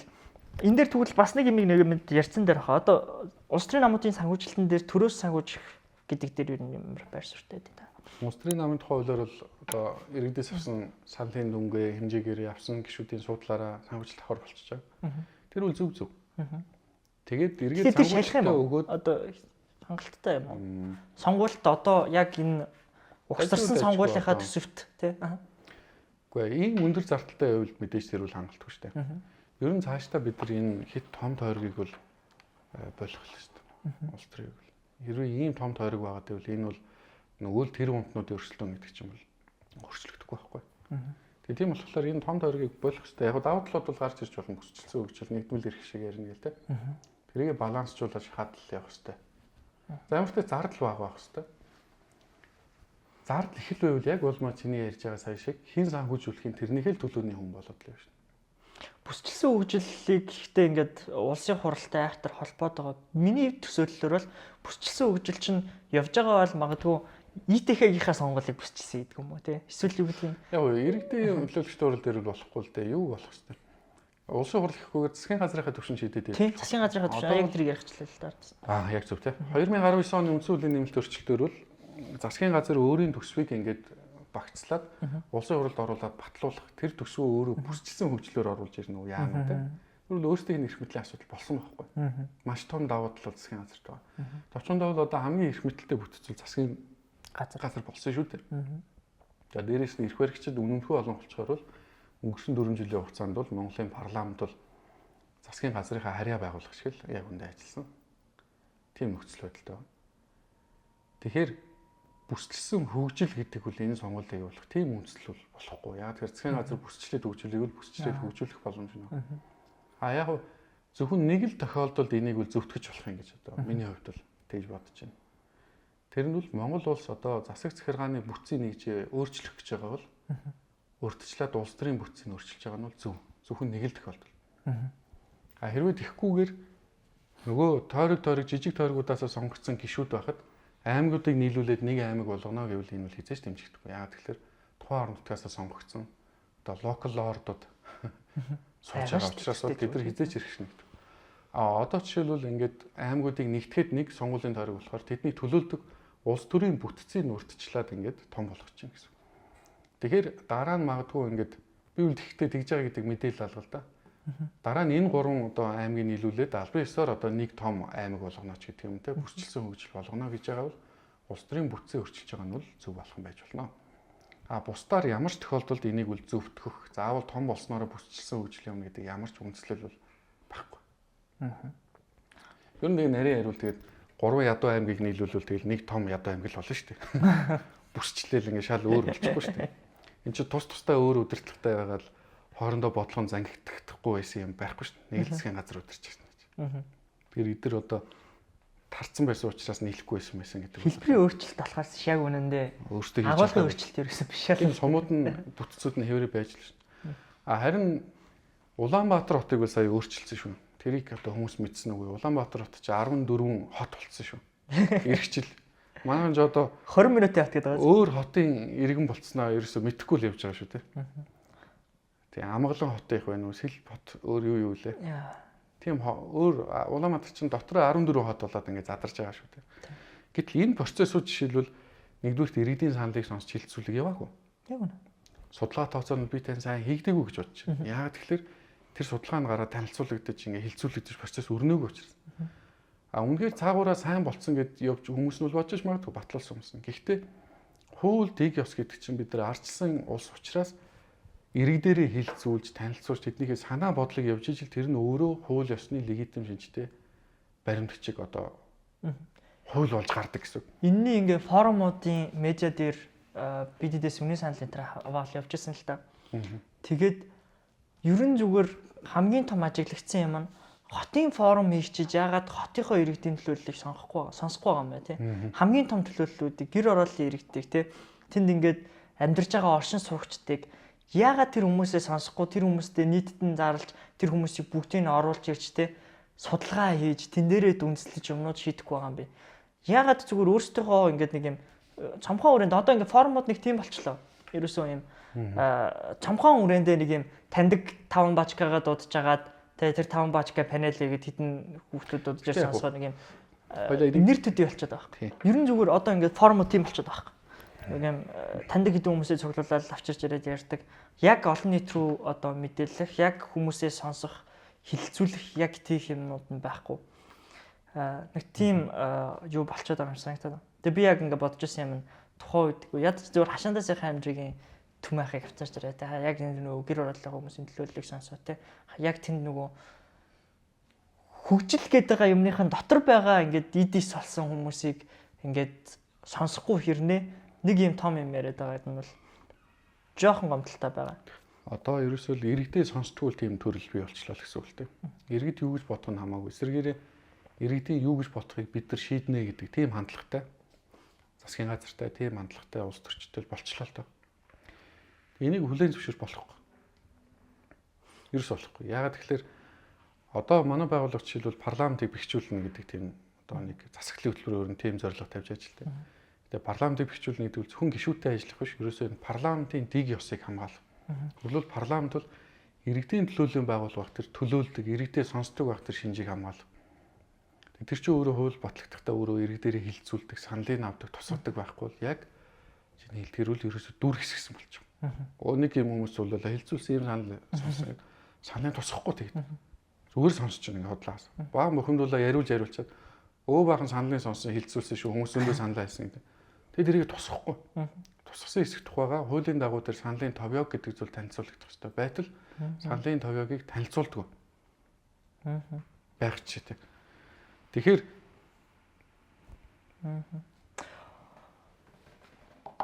за дараагийн асуулт руу орохгүй л юу байлаа? Сунжирлаа. Энд ингэж байна. Ерөн зөвөр одоо ингээд Монгол Ардын намын гэх юм уу зөвөр юм одоо ингээд улс төрчдийн байгаа байр суурийг харахаар өнгөрсөн 8 жил юу ийсэн бэ гэхлээр үгүй өнгөрсөн 30 жилээ хараа гэлтэй. Эсвэл өнгөрсөн ингээд 8 жил та хэсгэлээ штэ гэл тэгэхээр би ч манай засгийн газар юусоо 3 жил болж байгаа. Тэрнээс өмнөх бид нар мэдхгүй. 3 жил чи юу ч амжихгүй штэ гэдэг ч байгаа тий. Нэг юм бид нар буруугүй гэдэг өнцгөрүүл ингээд очичоо л байна л да. Яаж игээл тий. Ямарваа нэг аргаар. Гэтэл яг үнэндээ байсан институц нөрөө нэг үнийг. Нөгөө талаараа одоо 2020 онд тэгвэл яг тий юу ийсэн тий 20 оноос хойшоо энэ сүүлийн одоо энэ засгийн газрынхаа терминээр яг юу ийсэн бэ? Энд бид нарт 4 жилийн өмнө өгсөн хандлтандаа яг хүрсэн юм уу үгүй мүү гэдэг дээр хариулт өгөх гэж оролдъё гэж бодод байгаа. Тийм, сонгуульчин бол ер нь энэ 4 жилээр дүгнж байгаа шүү дээ. Тэрнээс өмнөх 4 жилийн чинь бол өмнөх сонгуулиар дүгнсэн гэсэн. Одоо 2012-аас 16 оныг бол 16 дүгнсэн. 16-аас 20 оныг бол 20 он дүгнсэн. Одоо хэдүүлэл 20-оос 24 оноо л дүгнэ. 20-оос 24 онд энэ хүмүүс юу хийнэ гэж амлалт сонгогдсон, ямар бодлого төвшүүлсэн те. Тэгэл тэрийгэ билүүснэ үгүй гэдгийг хэдүүлээ дүгнэл. Тэгэл дүнгээд байв. Ерөөсөө энэ бол хамгийн ойлгомжтой юм шин. Тэгээ дүн тавих гэсэн чинь нэг юм байна л да. 2020 онд Монгол Ард намын баталсан мөрийн хөтөлбөрийг үндэсний аудитын газрын дүгнэлтээр 74.2%-тай биелсэн гэд үзэж байгаа юм. Энэ яг 74.3 муу юм уу биш юм уу? Энэ бол ингээд танахны яг натруулгасан судалгаа байгаад байна. Тэгээд ер нь бол яг биелсэн юм үгүй мүү гэдгийг мөрийн хөтөлбөрийнх нь заалтаар нь яри гэж бодож байна л да. Аудит одоо юу гэж ямар аргаар дүгнээд тийм ашныг бол мэдэхгүй учраас одоо би яг нөгөө тийм үгүй гэж хэлж мэдэхгүй л байна л да. Тэгээ ойлоо яг нөгөө яриад явлаар гарах байх тий. Энд дээр за одоо нэг юм байна. Иргэдийн орлогыг нэмэгдүүлж ядуурлыг 2 дахин бууруулнаа гэх тий. Ер нь энийг ингээд явчих гэж бодож байгаа. Би дээдлэхүүд нь ягаал одоо энэ дээр одоо дээр юутай амлалтууд нь доор нь л болохоор яг амлалтын хэрэгжил мөрийн хөтөлбөрийн нэг хоёр дээр нь тий иргэдийн орлогыг нэмэгдүүлж ядуурлыг 2 дахин бууруулнаа. За би бүр энэ дээр яг юу яа л да. Факт чек хийе л да тий. Энэ доор нь факт чек хийгээ тавьсан байлаа. За. Доор нь шууд юу яахад билээ.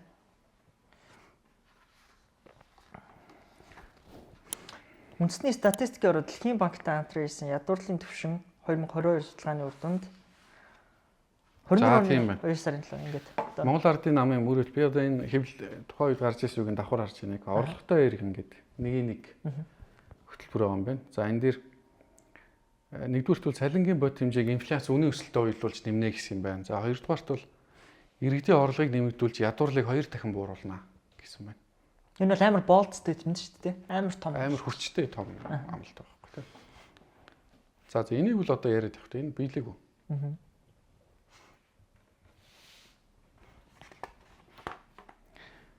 За тэгвэл статистикийн ороо энэ яг хоёул адилхан юм шиг. Дэлхийн банктай хамтран хийсэн ядуурлын түвшин 2022 судалгааны дүн танилцуулсан байна. Гэхдээ яг ядуурлыг хэмжиж олон аргачлал байгаа да. Тэрний зөрүүг бол байх хэвд байгаа. Гэхдээ хувь өөрчлөлтүүдийг бол харьцуулаад харж байна. 27.1% гарсан. 2 жил тутам хийдэг. 18 онд ядуурлын түвшин 28.4, 20 онд бол 27.8 байсан. Тэр нь өөрчлөгдөв үл. Яг байгаа газар 4 жил таг зогссон ба шүү дээ. 13.4%-тай болох хэрэгтэй байна шүү дээ. Зээлийн хүүг бууруул сарын 1%-аас хэтрүүлэхгүй болгоно гэж. За нэг 5 байна те. Зээлийн хүүг бууруул сарын 1%-аас хэтрэхгүй болгоно гэж. За мэдхгүй. 1%-аас хэтрэхгүй. Хаана тийм зээл байна? 1% сарын хэтрэхгүй юу? Яа сандраад шүү чи одоо 1% зээл байвал бас авъя л та. Яг үнэ. За ипотек хэдвэр нь бас хязгаарлагдмал байна те. За одоо тийм байна. Энэ бол одоо худлаа ирсэн байна. Гэхдээ нэр тийм зээл байгаа юм шиг үстэй. Аюу мөр хөтөлбөрөөр одоо малчтад л олгоно гэж байгаа шиг үү те. Одоо энэ шинэ харшаа. Тэгвэл энэ чинь шинэ мөр хөтөлбөр шинэ юм явж штэ. Тэрнээс ш. Яг өмнөхтэйгээ адилхан гэх юм уу? Өмнөхөөсөө магадгүй нэг өмнөх хамлалтаа дахиад чирж оруулж ирэхдээ шинэ хоёр шиг маацлаа л да. 24 онд одоо энэ жилээс. За энэ жишээл хаамагна шинэ хошоо хөдөлгөөний тодтолтой хошооны гишүүний зээлийг 24 оны 5 сарын 16-наас бол олгож эхэлжээ гэсэн. За энэ хүрээнд бол 50 хүртэлх сая төгрөгийн зээлийг хүнс үдэ аж ахуй хөнгөн үйлдвэрийн яамнаас 12% зээлдэгчийн өмнөслөх нөхцөлөөр жилийн 6% хүүтэй бол олгож эхлэдэнэ гэж. За энийг бас нэлээд сайн ихтэлмаар юм байна те. Нэлээд хувийн бол төр өөрөө өгөх гээд байгаа юм шүү дээ. Тэгэхээр эн чинь өөрөө хүү буурсан зээлхээс илүүтэй хүүгийн тодорхой хэсгийн төр татвар төлөгчдийн мөнгөөр л төлөвлөдөг гэсэн үг шүү дээ.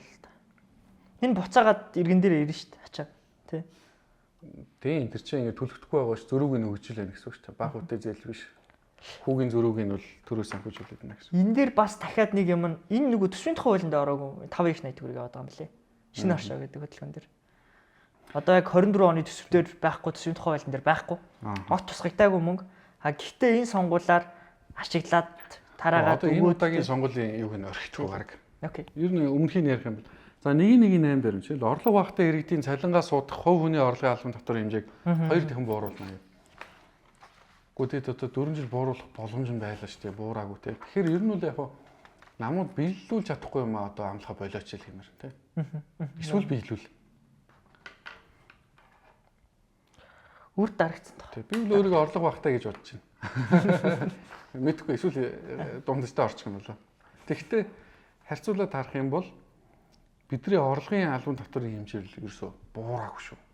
Манай татварууд өссөн шүү. Тэгсэн буураагүй. Одоо ингээд бууруулна гэсэн бол ядаж өсөгмөөргүй байна те. Ядаж барьж ямаар байна те. Эсрэг чиглэл рүү игээд захиа те. Баруун тийш яваа гэж зүйл. Үгүй мөнгө хүлээлтийг таслан зогсоож иргэдийг санхүүгийн эрсдэл дарамтд өртгөхөөс сэргийлэх үйл ажиллагааг явуулна. За яг энэ мөнгө хүлээлтэд орох шиг мэдэхгүй. Гэхдээ энэ зүгээр яг энэ нам улс төртэй холбож байгаа юм биш үү? Зүгээр агуулгын хувьд бол энэ бэтмет гэдэг сурталчилгаа бас арай утгыг алд болчих тийм. Нэг бичлэг үзэхээр л ийм бэт ямар юм гэдэг. Эндээс одоо сэргийлнэ гэж явал бас нэг дөрөв арга хэмжээ авах хэрэгтэй байна. Тэр бэтийн сурталчилгааны хязгаар гэж алгаа. Үнэхээр амар юм. Одоо ингээд бэтэн дээрх тавьж байгаа жилийн сурчлагааных нь төсөв 3 тэрбум байна. Бараг сая долларын хэмжээний юм сурчлагын төсөвтэй гэж байгаа. Нэг хэн битний компани тэгтэл хэдэн битний компани байгаа л тий. Монголд ч тий. Монгол гэдэг юм 3 сая хүнтэй жижигхэн орнд байгаа сурчлагын төлөвлөлт 1 сая доллар. Тэгээ одоо ажиллахгүй YouTube гэж ойрон маань мэдчихвэр гэхдээ маш олон хүн бол амьдралаа алдаж байна гэдэг чинь. Үнэхээр хэцүү. За тийм үү. За ийм эрсдэл Ер нь зөвөр яг энэ амлалтуудын зөвөр дурдчих. Тэгэд угаасаа билсэн билэгүүг нь иргэд угаасаа үзэж байгаа хүмүүс үзчихэд мэдчихэж байгаа шүү дээ. За нэг нь бол ийм орлоготой иргэн гэж хэлсэн байна. За нэг хоёр дээр би барьж байгаа юм шиг гэж. Хуримтлалын нэгдсэн самбаа орон сууцтай өрөх гэж. За нийгмийн даатгалын шинжилгээг үүсгэхдээ хэрэгжүүлж хуримтлалын нэгдсэн сан байгуулан иргэн бүр нэрийн дансандаа бодит хуримталтай болно гэж. За хууль нь бол батлагдсан одоо эрхчлээс байна уу юунаас вүлээ хэрэгжиж эхэлж байгаа. За хуримтлалын нэгдсэн сангаар дамжуулж иргэн бүрийн боловсрол, эрүүл мэнд, тэтгэвэр, орон сууц, нийгмийн хамгааллын үйлчлэгийг цогцоор нь шийднэ. За 1-2-3 бол би энэ бүр залуу яг одоо бидний үеийн болоод биднээс залуу байгаа яг тэр үеийнхэнд тийм сочир тусч мэдэх нэг юм амлалтыг уншиж байгаа. За энэ юу гэж юм гэхээр хуримтлалын нэгдсэн сангаар дамжуулж нийгмийн даатгал төлдөг иргэн анх удаа орон сууц судалтаа авахдаа өөрчлөлт төлбөргүйгээр ипотекийн зээлд хамрагддаг тогтолцоог бий болгоно гэсэн. Гэтэл одоо бол ипотекийн зээлийг ингээд олох нэмэлт санхүүжилттэй ялгамлаа сурталчлаад би банкн дээр очиод өөрөө бүртгүүлээд асуусан. Тэгсэн чинь бол урьдчилгаанд нь бүр бэлнээр аавна гэдэг журамтай болсон шүү. Өмнө чинь бол нэг байр маараа одоо байгаа нэг өрөө байраа барьцаан тавиач гэдэг юм те ингээд хоёр өрөө болгох юм болгоё гэд авдаг байсан чинь эсрэгээрээ бол барьцаанд юм авахгүй гэж бэлэн мөнгө аавна гэдэг болсон шүү гэж. Гэтэл эн чинь бол бүр өөртчлөгөө төлбөргүй ипотекийн зээлд хамрагддаг тогтолцоог бий болгоно гэж Монгол ардын нам амлажсэн байна. Гэтэл бол би үл энд бол гомдолтой л байна. Одоо биелээгүй. Энэ дээр хайлайтлснуудыг ер нь гэлс уншаад дуусгасан. 1-2-5 дээр анх удаа байр авж байгаа баг дунд орлоготой иргэдэд 4-6% хүүтэй орон сууцны ипотекийн зээл олгоно гэж. За 4% бол болоогүй. Ипотекийн зээл чинь ч одоо гарахгүй байгаа. За ингэ яриадсан амраагийн юу шиг болох гэж. За Мазала бондын 500 сая, Чингис бондын 1 тэрбум, Гэргээ бондын 800 сая, Хуралдаа бондын 600 сая $. Өрийн дарамтаас гарнаа гэдэг чинь. Энэ исэн боловч зөрүүлээд өрөнд хийцэн гэдэг. Төлсөн баг шүү те. Гэхдээ бол төлж байгаа арга нь бол дахиад ийм өөр аваад тэгээ буч байгаа төлцөн гэдэг ба ш те. Нөгөө цагт ойрхон энэ дээр амар зураг гой зураг байгаа нөгөө талынхаа дээлнээс авч байгаа урталтаар турмаа нэрдэг те. За ямар ч тач энэ дээр бол Гэргээ, Чингис, Мазала, Хуралдаа бондын 600 сая $, өрийг төлнө гэсэн. Тэр нь бол харин билсэн баг шүү. Төлсөн байх. Гэхдээ бол өрийн дарамтаас гарна гэсэн байна. Өрийн дарамтаас бол гараагүй. Төлхийн хувьд төлсөн. За. Энэ амар чухалцалт. Ерөнхий сайдлын 4-өөс илүүгүй улсын хурлын гишүүн, засгийн газрын гишүүн байхаар давхар дээлийг хязгаарлана гэж. 3-1-ийн 7. Энд дээр юу боллоо тий? За 3-1-ийн 7 харъя тий. Хоёул талсан чи 16 байлуу давхар дээлтэй. 16 гишүүн байна. Тий. Тэгэхээр нөгөө кинонд гардаг тий. Худалчаа. Хулгаачаа гэдгийг худалчаа. Тий хулгаачаа гэдэг тий. Тэгэхээр ер нь аль нь л байна л да. Тий. Хулгаачаа. Одоо тэн дээр бүр онцлохоор нийтийн тээврийн үйлчлэгэнд хийм болон сахилгаан хөдөлгөөртэй автобусны тоог нэмэгдүүлж парк шинжилгээ хийнэ гэдэг. Гэхдээ парк шинжилгээ хийж байвал ядаж юм нөгөө хулгайгүй яаж нэг тэр 8-аа хийж өгөхтэй гэмээр гомдмар тий. Автобуснаас хүртэл хийдэг. Тийм тэгэхээр бол яг уу намын мөрийн хөтөлбөр биелээгүй хэсгүүд бол байж болно. Одоо энэ чинь үлгэрийн жагсаалт өөрсдөө ингээ хийгээд таалагдах гэдэг явчихж байгаа. Бас боломжгүй тийм. Нөгөө талаа сонгогчд бол бас үнэхээр ингээ хурц тод ингээ гоё юм амлаж иж саналаа өгдөг тийм байгаа байж болно. Гэхдээ нам бол өөрөө тэрийгээ бас хүлээн зөвшөөрөх хэрэгтэй байхгүй. Үнэхээр ийм нь бол биелэх боломжгүй байсан юм байсаа. Дахиад л үлгэр яриад бусдыг доромжлол нөгөө хэд нь чинь ингээл итгэж өстэй юм шиг юу ч юм шиг. Тэгэхээр нэгэнт ингээд хэрэгчихгүй ингээд ийм цаас хэрэг мөрийн хөтөлбөр юм бол бид нар мөрийн хөтөлбөр уншаад сонголтоо гэж хэлж утгагүй шүү. Биелэхгүй юм яг үнэндээ. Тийм шүү дээ. Тэгэхээр энэ бол одоо биелээгүй. Та 24 оны мөрийн хөтөлбөрүүдийг уншиж амжсан уу? Энэ хэдэг ер нь болов бил. Энэ ойлгомжтой. Одоо тэгээд айдны намыг бас их шүүмжилсэн болох гэдэг. Тэгтэл ерөнхийдөө хэлэхэд бол их болсон нам дээр мөрийн хөтөлбөрийн дүгнэлт дээр ярих нь аргагүй шүү дээ. Одоо сонгогдоогүй намын мөрийн хөтөлбөрийг юу шүүмжлэх вэ? Тэг хэрэгжихгүй юм чинь. Тэгэхээр бол хэрэгжүүлж болох байсан энэ олон асуудлыг бол ерөөсөө хэрэгжүүлээгүй байна шүү одоо. Шудраг осны засаг л гэсэн байна. Тэг чи одоо бид нар л гэдэг ба штэ. Тэгээ зарчмын хувьд бол хэлэхэд бол энэ улсын хурлаа бид нар одоо дахиад сонгож байгуулах гэж чинь. За улсын хурл ч юм уу засгийн газраа байгуулна тэднэртэй хариуцлага тооцсон хяндаг байх хэрэгтэй. Тэгэхээр бол бид одоо байгуулагдах шинээр байгуулагдах засгийн газартай хариуцлага тооцох чадамжтай бас тийм парламент улсын хурлын гишүүдийг сонгох хэрэгтэй байна. За удаад нь бол энэ хууль тогтоох буюу парламент улсын хурл гүйцэтгэх эрх мэдлийг хэрэгжүүлдэг засгийн газар. За гурав дахь нь бол энэ шүүхийн институт гэж байна. За шүүгцсэл бол сайн байж болно. Одоо муу байгаа тэр нь бол бас бодтой байж болно. Гэхдээ шүүгцсэл бол нөгөө хоёр энэ салбараасаа бол үнэхээр хараа тус байх шин.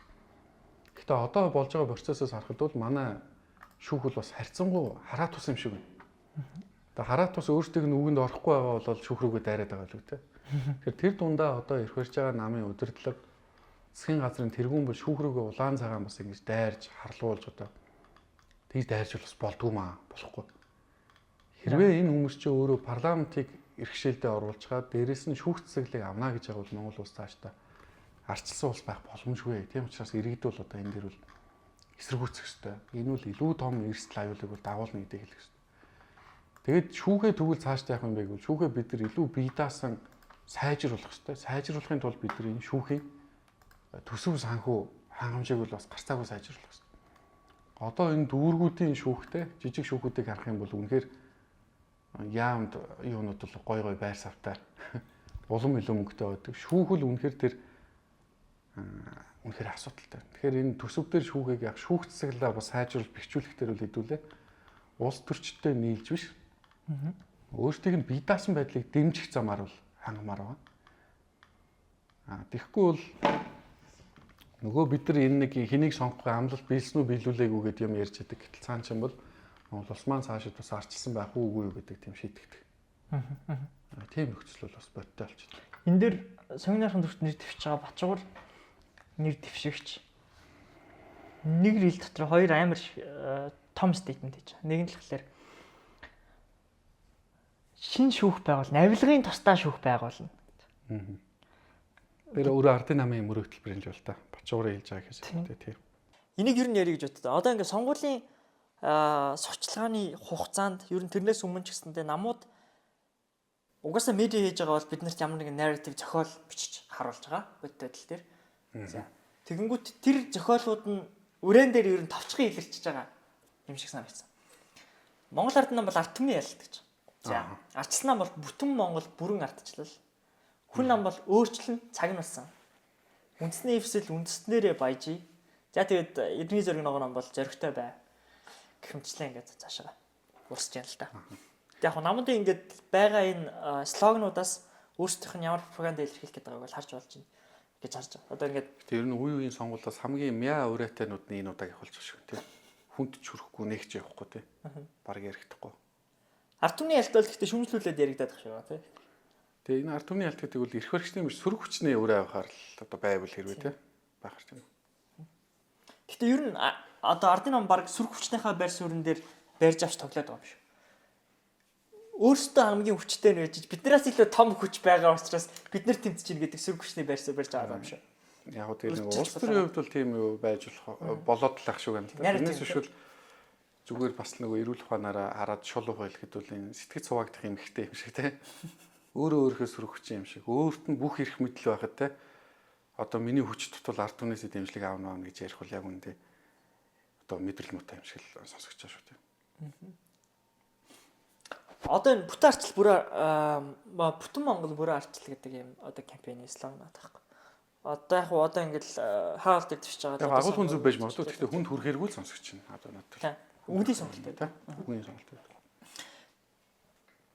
Одоо ингээд сүүлийн сарын хугацаанд 2 сарын хугацаанд аимшигтэй нэвтрүүлгүүд үзлээ.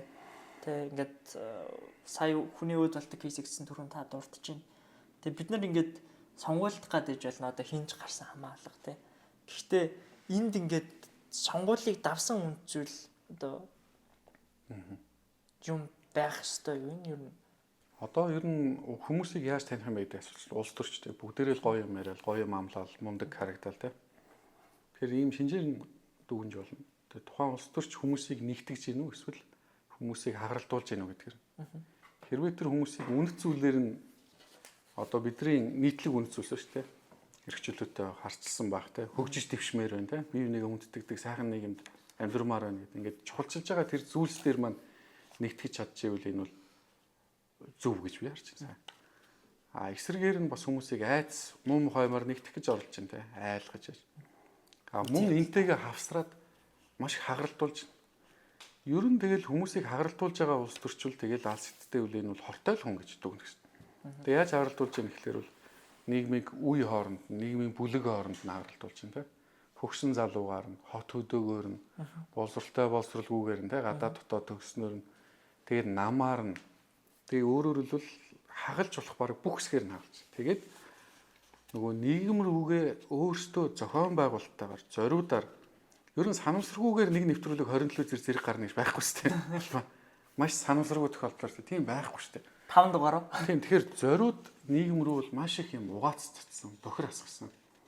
Тэгээ ийм нэг хар мэдээллүүч хүмүүсийг хооронд маш их талцуулж байна. Үзэн ядалтад автуулж байна.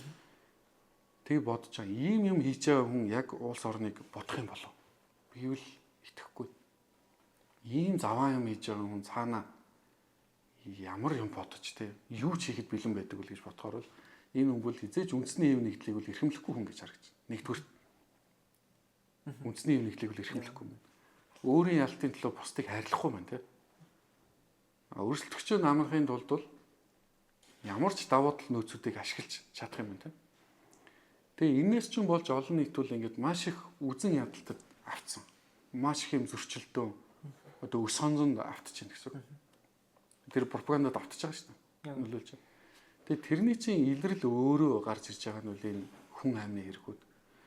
Хүн амны хэрэг гарсныг бид нар мэдээж хөгж байгаа болохоос энэ орон даяар бол маш их ялгуурлан гадуурхал дарамтууд явж байгаа шүү дээ. Хүчнээс үүсч тийм.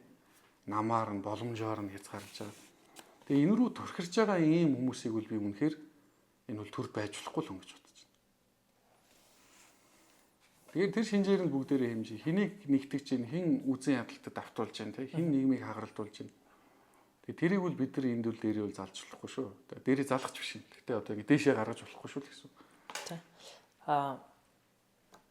Та юу яаж сонголттой вэ? Одоо яг та энийг яаж таних юм гэж ярьж штэ. Сонгуулийн үеийн өрсөлдөөн бол байж болно өрсөлдөх штэ. Гэтэ энд хүрээ хязгаар авах штэ. Тэр нь бол үндэсний хэв нэгдэл, үндэсний аюулгүй байдал, нийгмийн үнэт зүйлс баг штэ. Энийг хүндэхгүй энэ хүрээндээ бол өрсөлдөх штэ байхгүй.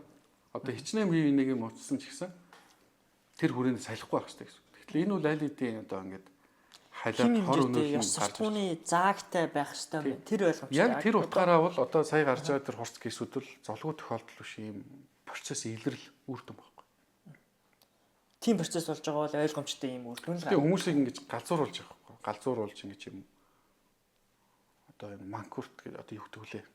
Тийм ингээд зомби болгож програмчилж байна. Асуудалч тийм. Одоо ингээд төгсгөл гэж бодоод байна л да. Тэгэнгүүт 6 сарын 28 гэдэг өдөр ирнэ. Тэ. Тэрнээс наа таны хувьд одоо яг иргэн их хөдөлгөөний хувьд яаж сонголт хийх юм бэ? Чахгүй асуулт нь. Хүний яаж судлах юм? За мэдээч хүний танихын хувьд одоо нэгтгэгчээр хагаралтуулж байна. That's өөр кейс тэ. Энэ бол ингээд ерөнхийдөө бол тийм. Гэтэ наана бид нар за манай тэр 3 мандат, 5 мандат, 7 мандаттай. Тэ. Би энэ олон 100 нөхрийн нэрийн жагсаалт дотроос яаж өөрийнхөө 5-ыг 7-г болох юм тэ. Магадгүй ингээд би энэ мөрийн хөтөлбөрүүдийг хараад яаж ер нь нэг юм арга барил талаасаа энэ ч өөрөө ингээд шийдвэр гаргалт учраас методологи байх хэрэгтэй. Тийм арга барил байх хэрэгтэй. Тэнгүүт тэр талаасаа зөвөр эргийн их бодлын үед яаж одоо жишээлбэл сунгуулахаа шийдлийг гаргах юм. Мэдээж одоо ингээд та өөрийгөө суур ямар ч өгдөлгүй гэж солиод те. Тэр хүмүүс ингээд танихгүй гэж зөвлөх юм болж штэ. За. Торгийнхоо нэр дэвшигчдийг харж байна мэдээж. Сурчлагыг нь харж байна. Гэхдээ өмнө нь улсын хурлын гишүүн байж байгаа, цайд байж байгаа те гишүүн байж байгаад дахиад нэр дэвшиж байгаа хүнийг бол өмнө нь юу хийсэн бэ гэдгийг нь бол харж байна. Тэр нь яаж харах юм? Тэрийг нь бол одоо жишээлбэл бид нар өөрсдийнхөө бүртгэж тэр нэг сайтаасаа те UIH юм United Info Hub одоо энэ дээр ихэд гардаг штэ. Домен хаягийг нь харуулвал тэн дээр гарч ирцэн бас харч. За ер нь хэдэн хувьд нэгсэн бэ? Энэ хүн суусан байна уу, суугаагүй байна уу? Суугаагүй л тэгэл удлаа штэ яг үндэ. За тэгээд ямар хууль санаачилж ажилласан юм бэ? Хууль батлахад ямар санал өгсөн юм бэ гэдэг ерөнхий тэр хүрээгээр нь харахад энэ хүн яг аятайхан гишүүн байсан уу? Үгүй дээр нь хараад дүгэн чинь өмнөх хүмүүсийг бол. За манай тойргийн нэг гишүүн байна. Зүгээр л нэг тэр дүүрэгтэй байдаг том танхимдал хүмүүсийг цуглуулж л уулздаг. Тэгээ UB Palace л цуглуулдаг нэг гишүүн байна. Бид нар тоглоом игээд UB Palace-ын гишүүн гэж шаарддаг. Бүх тойрогдлол гэхээс илүүтэй UB Palace ландуудыг цуглуулаад, хүүхдүүдийг цуглуулаад тэгэл тортой юм өгөөлөдөг нэг тийм юм байна. Тэгээ тэрийг л төлөөлдөг тийм. Тийм байх юм бол би бол тэмчихгүй. Одоо зөвхөн тийм байна та. Ямар бодлого дэвшүүлж ажилласан бэ? Хөдөлмөрийн тухай хуулийг хэлцэхэд жишээлбэл залуучуудын эрх ашигыг ярина, хөдөлмөр хэлтэр юм ярьсан юм уу, оролцоогүй ээжиж худлаа ярьчих залуучуудын хөдөлмөр хэлтийг дэмжинэ гэвэл би хурал дээр нь тасалцсан гэж тийм. Тийм худлаа ярих болооч худалчаа гэдгийг хийж болно. За харин шинэ хүмүүсийг яах вэ? Би танихгүй шүү дээ. Бүгд гоё харагдаад. Тэгвэл би тэр хүний замналыг нь харна. Энэ хүн үнэхээр олонний төлөө, нийтийн төлөө гэдэг ийм хандлагаар явж исэн юм бол тэрийгээ үнэхээр илэрхийлээд үйлдэл болгож исэн юм гэдгийг л харна. Тэрнээс зүгээр сайхан юм боддог юм а. Тэгтэл би ч ер нь л хувиа бодож л ирсэн дээ гэвэл тэгэл. Би ер нь л дэмжиж шүү дээ. Би ер нь хүн ер нь боловсралтай байна гэдэг чинь өөрийнхөө төлөө явчаа шүү дээ хүндээ. Одоо бас тэгж худлаа ярмаар байна. Миний төлөө сурсан юм шиг яриа. Би өстө чиний төлөө тэнд очиж сураад би өстө чиний төлөө тэнд мундаг ажиллаж исэн чинь чиний төлөө дэвшээчлэхээр нь би энд үнтэй ажиллаа хаяад ирлээ штэ гэж ярих юм бол би бололтоо чи өөрийнхөө төлөө сурж байгаа, өөрөө чи чанартай сайхан амьдрах гэж сурж байгаа. Гэхдээ тэр сурсан мэдснээ чи харин нийтийн төлөө зориулж исэн тэр замналыг чинь би нотлохог хармаар байна. Жишээлбэл тийм. Юу хийсэн? Ардын намын дөрвчж байгаа саранчлуу ихчүүл Ахилс Монголиа төвшлийн бэрхшээлтэй иргэдэг дэмжиж исэн байна те. За ажаагигийн сан гээд хүүхдүүдэд тэтгэлэг болох шиг зохион байгуулсан. Оо гэж нийтийн төлөө ажилдаг хүмүүс шүү дээ. Тэгвэл би чамайг дэмжиж гэж болж байна те. Тэрнээс биш би өөртөө ажиллая гэж амьдралаа гэж явжсэн чинь намайг дуудаад төвшүүллээ. Эх орн намайг дуудлаа. Тэгээд чи Токиод зараад. Чи намайг зөвхөн Токио биш үү? Австрали гэж Америк биш. Би та нэг хүн зогсож байгаа чи би хүн. Субъектив өлгөгдөөд явчих магадгүй юм ойлгох ярмааргүй байна л да. Тэгэхдээ ер нь тэгж ярьж байгаа бол тийм байхгүй шүү те. Чи өөрийгөө нотолж харуулсан замналаа л харуул. Шинэ хүмүүс дээр л би тэгж хандна. Тэгэхдээ би сонгоцгоо зүгээр явуулчихгүй. Одоо энэ нэгийг сонгоод явуулах юм бол дараа нь бол бид нар хариуцлага тооцдог хэвчээ. Сонгогдсныхаа маргааш нас гэлээ. Тэгээ өөрийгөө дарга марга болж яана гэж бити бодоорой те. Одоо нэг юм үг гэдэг хэвгүй. Эртний нэг хаан эзэн байж их сайн хаан. Тэгэд хүүхэд нь харин одоо угсаа залгамжлаа шүү дээ. Хүүхэд нь нэлээд их замтай, ямбтай, юм дээрэнгүй хүн болж өсөж байгааг тэр аав нь анзаараад. Тэгээ хүүдээ хэлсэн гэдэг. Хүмүүний хаан эзэн гэдэг чинь ямбтай боолын нэр гэдгийг чи ойлгохгүй байна гэдэг. Одоо манай энэ гишүүн болж байгаа хүмүүс чинь ямбтай юутай гоё харагдж байгаа боловч яг үнд энд үйлчлэх ёстой тийм хүмүүс гэдгийг ойлгож ийн үгүй юм нөхдөд. Дарга болох гээд нөө те юм шийддэг л юм болох гээд нөө. Дарах хэрэгтэй л хосч боол. Гэтэ тэр хүмүүс тийм тэр хүмүүсийг бид нар татаж авчирч өөрсдөө үйлчлэх төлөөлөгч яг боол гэж одоо энэ нийгэмд хэлж болохгүй л дээ. Төлөөлж ажиллах гэдгийг нь бол бид нар иргэд бид нар л өөрсдөө татаж авчирч тэгж болгож байгаа шүү дээ. Чи үйлчлэгчтэй гэдэг нь те ойлгох хэрэгтэй. За тийм ээ те. За ерөнхийдөө бол ойлголоо, ойлгомжтой боллоо. Тэгээд ерөнхийдөө 2024 оны сонгуул дараагийн 7 хоногийн 5 дахь өдөр байгаа. Одоо энэ цацагдахад баг энэ 7 хоногийн 5 дахь өдөр болчих واخ. 6 дугаар сарын 28 гэдэг өдөр сонгуул болно. Тэгээд сонгуулийн өдрийн төсөөлөл хэдлээ гэх юм бол сонгуулийн өдрийн төсөөлөл гэх юм бол хэдүүлээ яг одоо нэг тал дээр нь хоёр хуудас байгаа тийм. За ингээд нэг тал дээр нь бол хэдлээ ингээд яг хүмүүсийн нэр дундаас өөрийнхөө сонгох нэрнүүдийг дугуулна. Заавал нэг намын бүх нэрийг дугуулах албагүй, хольж дугуулж болно. Нөгөө тал дээр хэдүүлээ дараагийнхаа хуудсан дээр юу дугуулах вэ гэхлээр ямар нэгэн нам, эвслийн нэрийг дугуулна. Ганцхан дугуулна. Гэхдээ энэ сонгуул дээр санал хүчингүй болох гэж байхгүй, та буруу дугуулах юм бол дахиад юу авах цаас боломжтой. Нэг бодох юм байгаа нийтлэл аль болох эрт очие. Аль болох эрт очиж саналаа өгөхгүй бол тухайн саналын хуудсыг дугуулах хугацаа маань өөрөө маш их зарлагдана. Юу гэсэн үг вэ гэхлээр нийт хүн санал өгөх байран дээр одоо жишээлх юм бол хуваарлаад үзэхлээр нэг хүний зарцуулах хугацаа маш урт болчихж байгаа. Яг тэгэхээр хоёр өөр юу, нэгдүгürt хоёрдугаарт олон мандаттай учраас олон хүнийг сонгох гэдэг ч юм уу те. Бас тэр нь ингээд одоо юу гэдэг хүчингүй болоод дахиад дараагийнхаа шинээр аваад засаад дугуулдаг ч гэдэг юм уу. Энэ мэтчлэн хугацааг бодоод үзэхлээр хүмүүс ингээд ээлжлээд өглөөнөөс оройолт өгөхлөөр та амжихгүй байж магадгүй. Нэг удаа саналаа өгөхийн тулд асар их хэмжээгээр оожрлж магадгүй. Тийм учраас эрт очоорой. Тэгээ өөрсдөө ингээд тэр саналаа өгөөдөд идэвхтэй өвөө эмээгээсээ төрүүлээд очоосоо тий. Яг тэр хүмүүсээс суралцах юм бид нарт байна шүү дээ. Эрт очдог. Очир дараа их байсан ч хүлээж байгаа л өгч таахгүй тийм. Яг үнэ. Ерөөсөө сайн үлээгээд Очир үүсэн шүү. Очир үүсэх бэлтгэлтэй байгаарэ тий. Өөдгаараа хийх юмтай байгаарэ. Утас чинь цэрэгтэй байгаарэ. Одоо байгаа нийгэм амьдралын энэ нөхцөл байдал бүх юм чинь таалагдж байгаа бол та гэртээ үжиж болно. Гэхдээ хэрвээ үнэхээр өөрчлөлийг сайжруулъя те шахаж шаардыг гэж бодож л байгаа бол заавал очиж саналаа өгч. Хэн өгч юм бол хамаагүй те. Тэмж авна л өгч. Гэхдээ заавал очиж саналаа. Төгсгөл болгоод хитгэн зүйлийг онцлоо. Нэгдүгээрт бол таны хэн саналаа өгснэг бол хинч мэдэх боломжгүй. Хэрвээ хэн нэгэн таныг тэр шалтгаанаар бол одоо таны хэн төгснэг мэдэн шүү. Ингэрээ тэгрээ гэж яавал тэр бол хууль зөрчил үйлдэл. Та саналаа хинч ч гэсэн бай, хинч мэдэх боломж. Хоёрдугаарт бол тэр нэг намын хүмүүсийг дугуулж ич хүчнтэй гэж хүмүүс ярьж байгаа бол худлаа мэдээлэл. Энэ бол үнэхээр хортой мэдээлэл. Та 3 хүн сонгох бол ямар ч 3 хүнийг сонгож болно. 10 хүн сонгох бол ямар ч 10 хүнийг холиод сонгож болно. Тэр бол маш чухлаа. Тийм яг ер нь л тэгтээ ер нь бол залуучуудыг хичээж юм уу те гэдэг ихтгэл найдвар хэрэгтэй биш үү? Залуучуудыг бол энэ бити саналаа өгөөсэй. Эдэр өгөхгүй залах уу арчаагүй юмнууд хохино гэд тэрэнд нь баярлаад бити ирээсэй гэд бодоо сууж байгаа хүмүүс бол байгаа шүү. Тэгээ тийм болохоор одоо хүслийн бас бити биелүүлээрэй те. Ямар нэгэн мэдрэмжээ тээж очиод би саналаа өгөөрэй гэж хэлдэг. Хэрвээ та хэн саналаа өгөхөө мэдэхгүй байгаа бол аль намайг дуулахаа мэдэхгүй байгаа бол өнгөрсөн 4 жилээ сайхан бодоод үзтээ. Өнгөрсөн 4 жил ер нь амьдрал ахгүй ер нь нөхцлөө зөвхөн хувьдаа биш нийгмээ сайхан бодоод үз. Тэгээ бодоход бол одоо над бол хүний эрхийн хувьд бол нэлээд ухарсан санагдаж байгаа. Би бол яг тэр мэдрэмжээ үл хийж чад саналаа өгчих واخ. За эсвэл танд одоо илүү ойрхон санагдаж байгаа юм байна те. Амьдрал ахгүй нөхцөл бодлоо бодож байгаа бол дэмжмээр сайхан санагдаж байгаа тийм мэдрэмжээ үл тэрийгэ тэжчээ саналаа өгчих. Эсвэл гомдолтой, хорсолтой тийм санал байвал тэр мэдрэмжээ тэжчээ саналаа өгчих те. Ямар ч тач заавал очиж саналаа өгөөрэй.